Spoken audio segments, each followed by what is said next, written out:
We receive miracle. Yeah.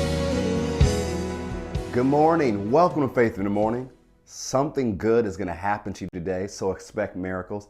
Thank you for joining me today.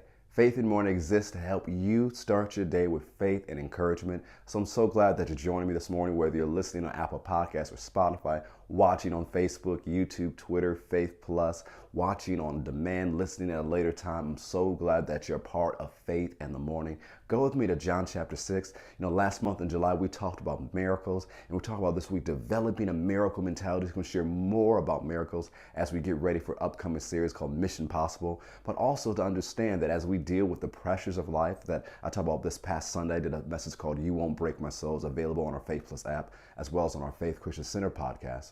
But also, when we deal with the pressures of life and the test of life, we have to understand that God is not out of miracles, that God has more. Can you go ahead and say it out loud and put it in the chat with me? Say, God has more. Come on, say it out loud and put it in the chat. Say, God has more.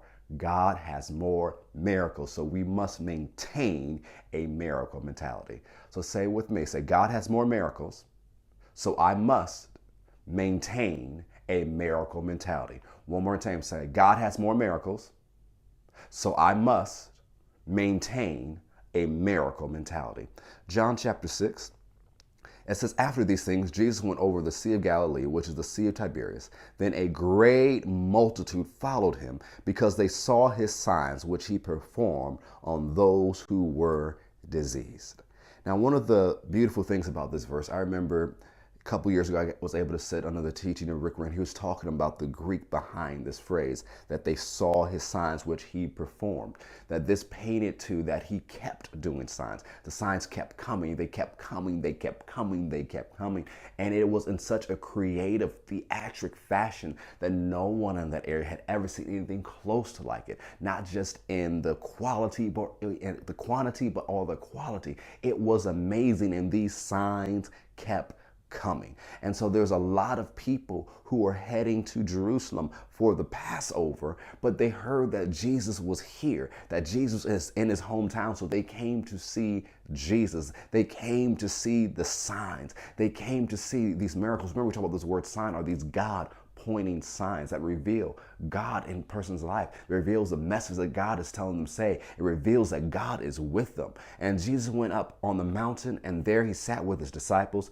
Now the Passover feast of the Jews was near. Then Jesus lifted up his eyes and seeing a great multitude coming toward him, he said to Philip, where shall we buy bread that these may eat? But this he said to test him, for he himself knew what he would do. Jesus already knew, but what is he doing? He's testing Philip's faith. He's letting Philip respond. And Philip answered, 200 denarii worth of bread is not sufficient for them, that every one of them may have a little. So he was very practical. He said, if we look at all this money that we got, all this we have access to, it's not enough for this huge crowd. One of his disciples, Andrew, Simon Peter's brother, said to him, there is a lad here who has 5 barley loaves and 2 small fish, but what are they among so many? Then Jesus said, make the people sit down. Now there was so much grass in the place. There was much grass in the place. So the men sat down, a number of 5,000, where men means head of household. So it's not just the men in general, it's the head of houses. And so that's, there's still women, there are kids, there are other elderly parents who have moved in with them. So it's 5,000 heads of household there. And Jesus took the loaves, and when he had given thanks, he distributed them to the disciples, and the disciples to those sitting down, and likewise of the fish as much as they wanted. Now let's back up. Let's back up a little bit.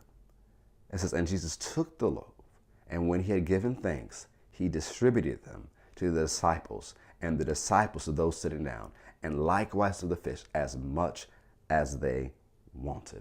One of the ways when you look at the Greek here is that Jesus just kept giving thanks, and the food kept multiplying.